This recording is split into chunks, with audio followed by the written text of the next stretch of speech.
ನಮಸ್ಕಾರ. ಇವತ್ತಿನ ಈ ವಿಶೇಷ ವಿಶ್ಲೇಷಣೆಗೆ ಸ್ವಾಗತ. ಬನ್ನಿ ನೇರವಾಗಿ ವಿಷಯಕ್ಕೆ ಹೋಗ್ಬಿಡೋಣ. ಇವತ್ತು ನಾವು ರಾಶಿಚಕ್ರದಲ್ಲೇ ಅತ್ಯಂತ ನಿಗೂಢ, ಶಕ್ತಿಶಾಲಿ ಹಾಗೂ ಅಷ್ಟೇ ತಪ್ಪು ತಿಳುವಳಿಕೆಗೆ ಒಳಗಾಗಿರೋ ವೃಶ್ಚಿಕ ರಾಶಿಯ ಹಿಂದೆ ಅಡಗಿರೋ ರಹಸ್ಯಗಳನ್ನ ಆಳವಾಗಿ ಅರ್ಥ ಮಾಡ್ಕೊಳ್ಳೋಣ. ಇದು ಬರೀ ಒಂಟಿತನದ ಕಥೆಯಲ್ಲ, ಬದಲಾಗಿ ಮೇಲ್ನೋಟಕ್ಕೆ ಕಾಣೋ ಏಕಾಂತದ ಹಿಂದಿರೋ ಒಂದು ಅದ್ಭುತವಾದ ಕಾಸ್ಮಿಕ್ ಪುನರ್ಜನ್ಮದ ಪಯಣ. ಈ ರಹಸ್ಯ ಏನು ಅಂತ ಈಗ ಬಿಡಿಸಿ ನೋಡೋಣ. ವೃಶ್ಚಿಕ ರಾಶಿಯವರು ಇದ್ದಕ್ಕಿದ್ದಂತೆ ಯಾವುದೇ ಮುನ್ಸೂಚನೆ ಕೊಡದೆ, ಒಂದೇ ಒಂದು ಮಾತು ಕೂಡ ಆಡದೆ ಎಲ್ಲರಿಂದ ಸಂಪೂರ್ಣವಾಗಿ ದೂರ ಹೋಗ್ತಾರೆ. ಯಾಕೆ? ಪ್ರೀತಿಪಾತ್ರರು, ಸ್ನೇಹಿತರು ಅಥವಾ ಕೆಲ್ಸದ ಜಾಗದಲ್ಲಿ ಹೀಗೆ ದಿಢೀರಂತ ಸೈಲೆಂಟ್ ಆಗಿ ಕನೆಕ್ಷನ್ ಕಟ್ ಮಾಡೋದು ಎಷ್ಟೋ ಬಾರಿ ಆಪ್ತರಿಗ ದೊಡ್ಡ ಆಘಾತನೇ ಕೊಡುತ್ತಲ್ವಾ? ಇದೊಂದು ಭೇದಿಸಲಾಗದ ರಹಸ್ಯದ ತರಾನೇ ಕಾಣುತ್ತೆ. ಆದ್ರೆ ಹೊರಗಿನ ಪ್ರಪಂಚದ ದೃಷ್ಟಿಗೂ ವೃಶ್ಚಿಕ ರಾಶಿಯವರ ಒಳಗೆ ನಡೀತಿರೋ ವಾಸ್ತವಕ್ಕೂ ತುಂಬಾನೇ ವ್ಯತ್ಯಾಸ ಇದೆ. ಸಮಾಜ ಇವರ ಈ ಒಂಟಿತನ ನೋಡಿ ಇವರಿಗೆ ಅಹಂಕಾರ ಬಂದಿದೆ ಅಥವಾ ಸೊಕ್ಕು ಅಂತ ಅಂದ್ಕೊಳ್ಳುತ್ತೆ.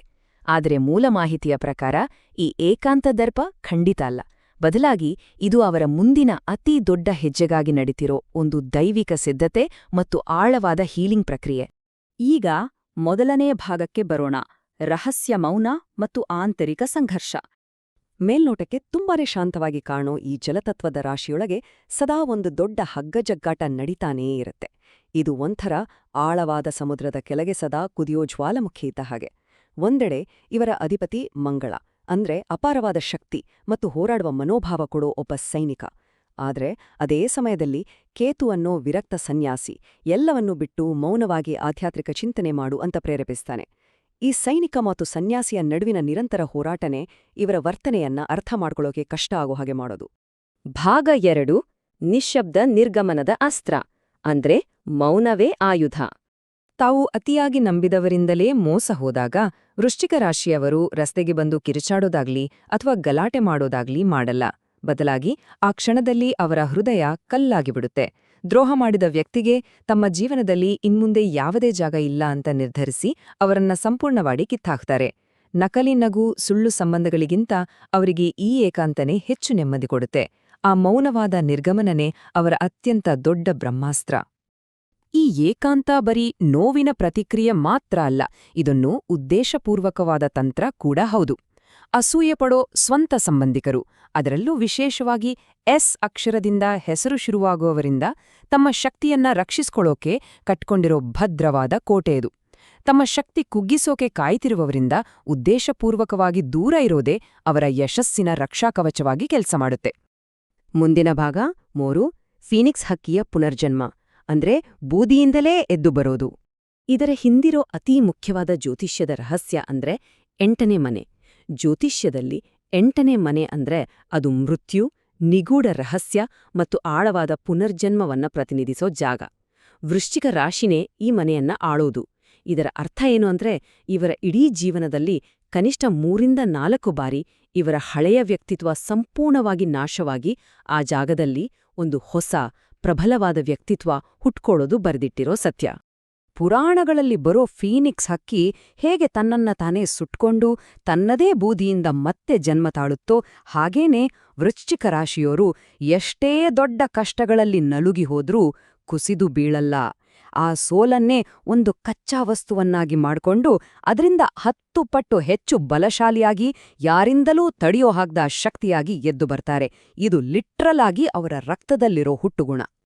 ಈಗ ಭಾಗ 4: 2026ರ ದೈವಿಕ ತಿರುವು ಅಥವಾ ಬ್ರಹ್ಮಾಂಡದ ಮಾಸ್ಟರ್ ಪ್ಲಾನ್ ಬಗ್ಗೆ ತಿಳಿಯೋಣ. ಒಮ್ಮೆ ಬ್ರಹ್ಮಾಂಡದ ಈ ಮಾಸ್ಟರ್ ಪ್ಲಾನ್ ಕಡೆ ಗಮನ ಹರಿಸೋಣ. 18-24 ವರ್ಷಗಳ ವಯಸ್ಸಿನಲ್ಲಿ ವ್ಯಕ್ತಿತ್ವದ ದೊಡ್ಡ ಬದಲಾವಣೆ, 30ರ ಆಸುಪಾಸಿನಲ್ಲಿ ಗಂಭೀರವಾದ ನಿರ್ಧಾರಗಳು ಆಗಿವೆ. ಆದ್ರೆ ಪ್ರಸ್ತುತ ಅಂದ್ರೆ 2025 ಮತ್ತು 2026ರ ಸಮಯದಲ್ಲಿ ಅನುಭವಿಸ್ತಿರೋ ಆರ್ಥಿಕ ಸಂಕಷ್ಟ, ಸಾಲದ ಬಾಧೆ ಅಥವಾ ಮಾನಸಿಕ ವೇದನೆಗಳು ಖಂಡಿತ ಕಾಕತಾಳೀಯ ಅಂತೂ ಅಲ್ಲವೇ ಅಲ್ಲ.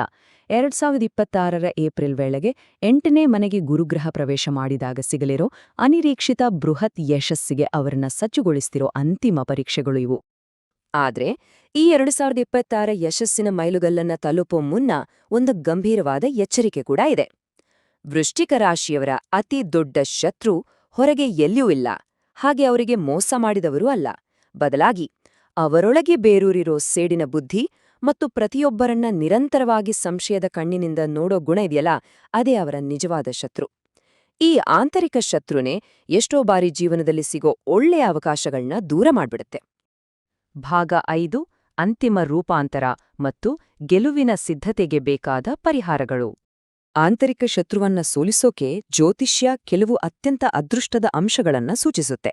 3, 9, 4 ಮತ್ತು 1 ಅದೃಷ್ಟದ ಸಂಖ್ಯೆಗಳಾದ್ರೆ, ಮಂಗಳವಾರ, ಭಾನುವಾರ ಮತ್ತು ಸೋಮವಾರಗಳು ವಿಶೇಷವಾಗಿ ಶುಭದಾಯಕ ದಿನಗಳು ಅಂತ ಹೇಳಲಾಗತ್ತೆ. ಇದರ ಜೊತೆಗೆ ಕೆಂಪು ಮತ್ತು ಕೇಸರಿ ಬಣ್ಣಗಳನ್ನ ಅಳವಡಿಸಿಕೊಳ್ಳೋದ್ರಿಂದ ಈ ರೂಪಾಂತರದ ಸಮಯದಲ್ಲಿ ಬ್ರಹ್ಮಾಂಡದ ಬೆಂಬಲ ಸಿಗುತ್ತೆ, ಹಾಗೆ ಒಂದು ಹೊಸ ಶಕ್ತಿಯ ಕವಚ ಕೂಡ ಒದಗುತ್ತೆ. ಇದರ ಜೊತೆಗೆ ದ್ರೋಹ ಮಾಡಿದವರನ್ನ ಸ್ವಂತ ನೆಮ್ಮದಿಗಾಗಿಯಾದ್ರೂ ಕ್ಷಮಿಸೋದು, ದೈಹಿಕ ವ್ಯಾಯಾಮ ಹಾಗೆ ಧ್ಯಾನ ಮಾಡೋದು ಬಹಳ ಮುಖ್ಯ. ಸಾಕಷ್ಟು ನೀರ್ ಕುಡಿಯೋದು, ಕೆಂಪು ಬಣ್ಣದ ಹಣ್ಣು ತರಕಾರಿ ತಿನ್ನೋದ್ರ ಜೊತೆಗೆ ಆತ್ಮವನ್ನ ಗುಣಪಡಿಸ್ಕೊಳ್ಳೋಕೆ ಹನುಮಂತ ಮತ್ತು ಶಿವನ ಆರಾಧನೆ ಮಾಡೋದು ಆ ಮಂಗಳನ ಅಸ್ತವ್ಯಸ್ತವಾದ ಶಕ್ತಿಯನ್ನ ಸರಿಯಾದ ದಾರಿಗೆ ತರೋಕೆ ತುಂಬಾನೇ ಸಹಾಯ ಮಾಡುತ್ತೆ. ಅಂತಿಮವಾಗಿ ಹೇಳೋದಾದ್ರೆ, ವೃಶ್ಚಿಕ ರಾಶಿಯವರು ಕೇವಲ ಕಷ್ಟಗಳ ಸಂತ್ರಸ್ತರಲ್ಲ, ಬದಲಾಗಿ ತಮ್ಮದೇ ಹಣೆಬರಹವನ್ನ ಸೃಷ್ಟಿಸೋ ಅದ್ಭುತ ಶಕ್ತಿಗಳು. ಅವರ ಆ ಮೌನ ಖಂಡಿತ ಶೂನ್ಯ ಅಲ್ಲವೇ ಅಲ್ಲ, ಅದು ಮಹಾಶಕ್ತಿಯ ಜನ್ಮಸ್ಥಳ. ಅದರಲ್ಲಿ ಸಾಕ್ಷಾತ್ ಶಿವನ ರುದ್ರಾವತಾರದ ಅಂಶ, ಹಾಗೆ ಮಹಾಲಕ್ಷ್ಮಿ ಮತ್ತು ಹನುಮಂತನ ವಿಶೇಷ ಕೃಪೆ ಅಡಗಿದೆ. ಅವರ ಈ ಕಷ್ಟದ ಮತ್ತು ಏಕಾಂತದ ದಾರಿ ಇದೆಯಲ್ಲ, ಅದು ವಾಸ್ತವದಲ್ಲಿ ಭವಿಷ್ಯದಲ್ಲಿ ಅವರು ಕಟ್ಲಿರೋ ಒಂದು ದೊಡ್ಡ ಸಾಮ್ರಾಜ್ಯದ ಗಟ್ಟಿಯಾದ ಬುನಾದಿ. ನಾವು ಈ ವಿಶ್ಲೇಷಣೆಯ ಕೊನೆಗೆ ಬಂದಿದ್ದೇವೆ.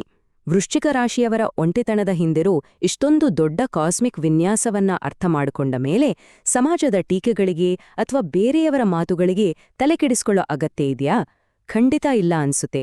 ಬ್ರಹ್ಮಾಂಡವೇ ಇಂಥದ್ದೊಂದು ಆಳವಾದ ರೂಪಾಂತರ ಮಾಡ್ತಿರ್ಬೇಕಾದ್ರೆ ಹೊರಗಿನ ಪ್ರಪಂಚದ ತೀರ್ಪುಗಳು ಸಂಪೂರ್ಣವಾಗಿ ಲೆಕ್ಕಕ್ಕೆ ಬರಲ್ಲ.